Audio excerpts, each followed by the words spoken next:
Welcome back to The Edge with NBA playoff coverage here on Monday, April 29th. I'm your host, Jacob Wayne, joined as always for these NBA videos by Braxton Reynolds. Took a couple days off during the weekend, but we're back at it this week with some more playoff action. 3 games for you here today. We're going to get things started with the Boston Celtics at the Miami Heat. Game 4 here, Celtics favored by 10.5 on the road. Game 3 was a blowout, as I think a lot of people expected it to be. But as we head into game 4 here, Braxton, any values on the board that you're liking, either in player props or first basket, whatever you're saying? Yeah, so I have my most first basket volume, I think, on this game.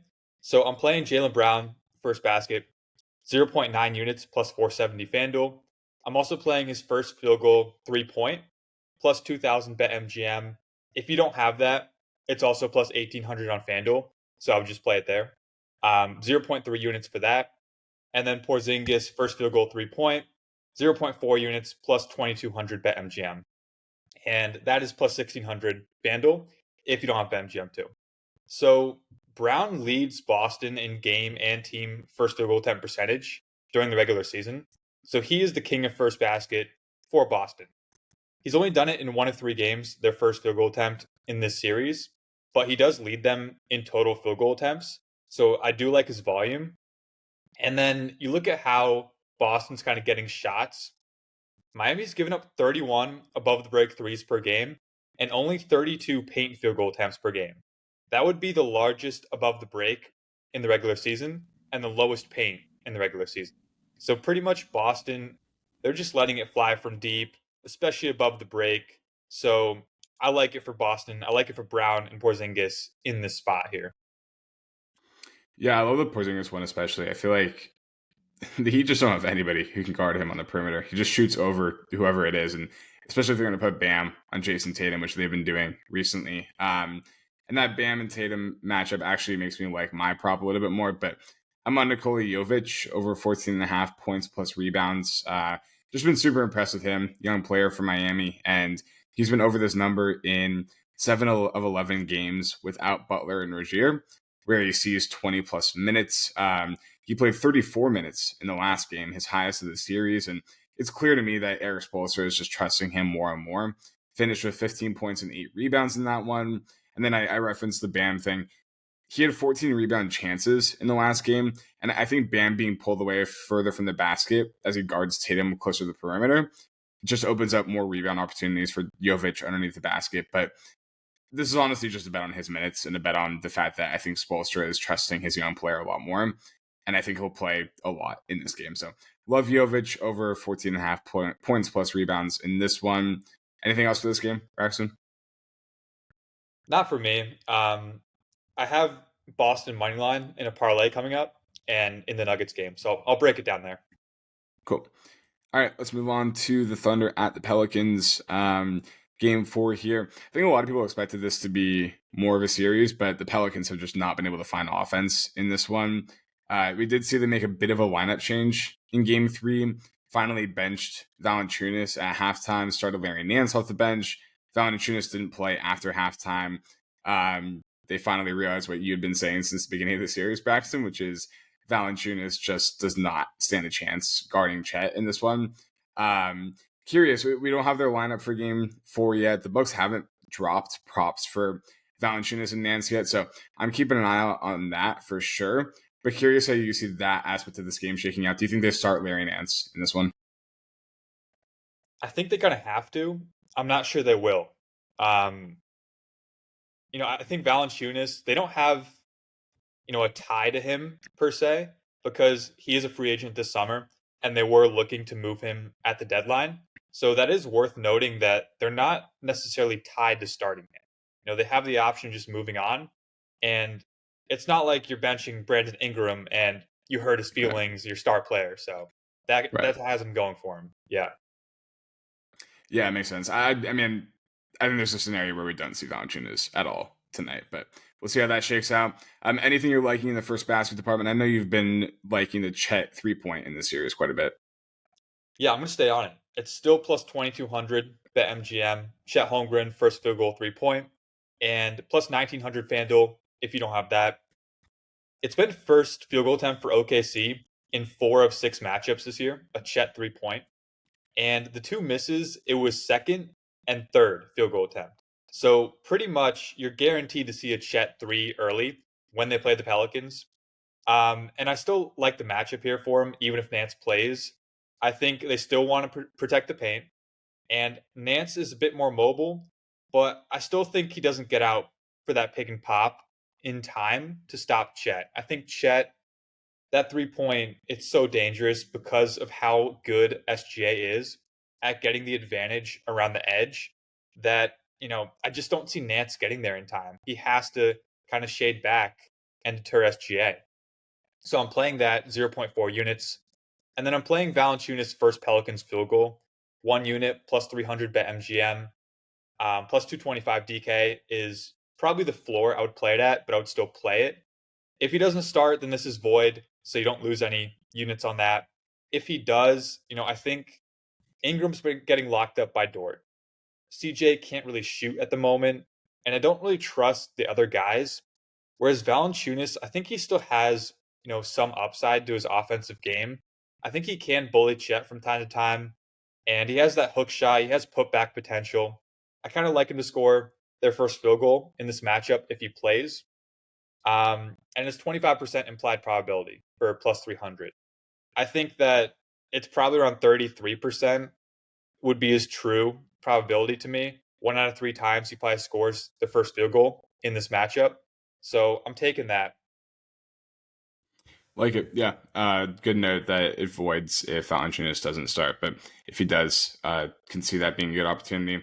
Talking about the Valanciunas minutes, that kind of leads into my prop, which is Najee Marshall over 6.5 points. His minutes went up as Valanciunas went down because when Larry Nance came out of the game, they played pretty much exclusively small ball in the second half against OKC in Game 3.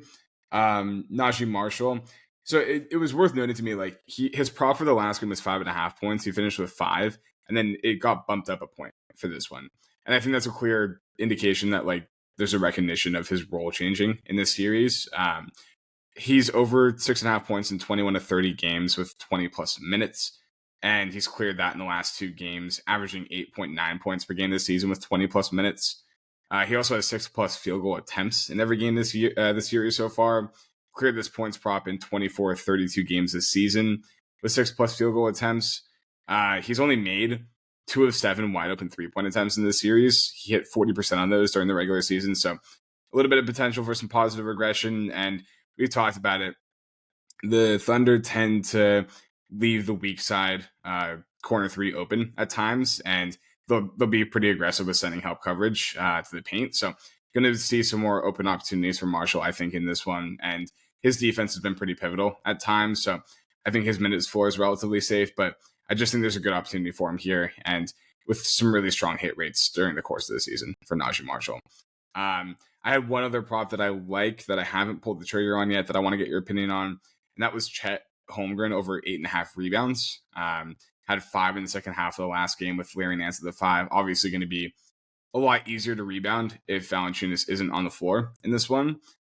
Curious if you have any thoughts there. He's over that in 11 of his last 15 games with 30 plus minutes. Yeah, I mean, if Valanciunas doesn't play much, it definitely helps him. But Nance is still a strong rebounder, and OKC almost is like a team rebounding team. Yeah. If you're targeting a rebounding prop for them, it's a bit more volatile than other teams because of how they do that. But I kind of do like that. I think if you're getting decent odds on that, like plus 100, minus 105, I think I would take that. He did have, I just had this pulled up, 17 rebound chances in the game too. So some good opportunity there. I might end up pulling the trigger on that. Maybe a nice double play for some plus money there as well. Anything else in this one, Braxton? And if not, we can get into the final game, which is the Lakers and the Nuggets.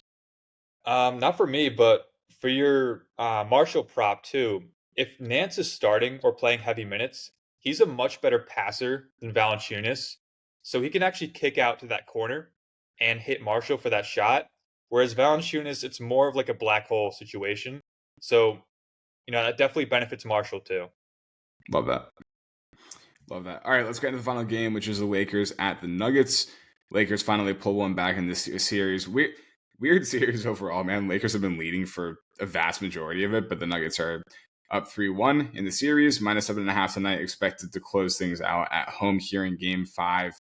Um, Looking at the props or first basket markets, anything catching your eye here, Braxton? Yeah, I'm gonna pass on first basket in this game. My prop is Anthony Davis, 25 plus points, and Boston money line. Parlay that for -102 on FanDuel and DK, and I'm playing 2 units on that. So Davis has scored 32, 33, 32, and 25 in this series.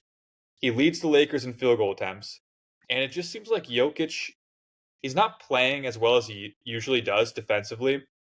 Davis has given him a lot of problems. I like that for them. And then you kind of see where the Lakers have had success. In the first half, they've really kind of throttled Denver because Davis has scored a lot. I think when they go to him, they actually have a chance to pull off the upset. And when Denver is kind of roared back in second halves, it's because Davis disappears or just doesn't get any shots. So I think the Lakers, I think they do more organized offense, more sets for him, and kind of feed him the ball more. I think that will lead to more success for them. And also, Davis is just a really efficient scorer. I'm not really worried about him shooting 40% from the field and kind of botching the prop. So I do like 25 plus here with Boston money line. I'm not scared of the Heat. If they win this game, then so be it. It's been 2 blowouts, and then the one win they had, they shot like 53% from three. So if that happens again, whatever. I'm going to take that because the money line does bring it down from -150 to -102, which is a big difference, especially given how many games Boston should win against Heat in like a 100-game simulation. So I like this a lot for 2 units. Yeah, I saw the shot quality score for that game too. Had the Celtics winning by I think it was 20 points, and the Heat shot way over expectations. So if that happens again, then you tip your cap. But I definitely don't expect it. I think the general consensus was there might be one game where the Heat shoot like that, but would not bet on that being repeatable. I have one prop for this Lakers Nuggets game, and it's Nikola Jokic over 50.5 PRAs. It's been ticking up a little bit. I'm seeing 51.5 at most shops now. Still 50.5 at FanDuel, so make sure you shop around. But I'd still play it at 51.5. He's over the 50.5 line, though, in 27 to 44 games of 36 plus minutes this season.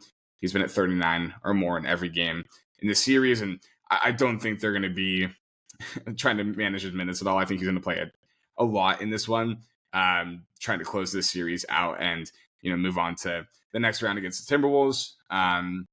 He's over this number in 3 of the 4 games against the Lakers, averaging 54.3 PRAs in this series. So I think this is a little bit of a discount on this line.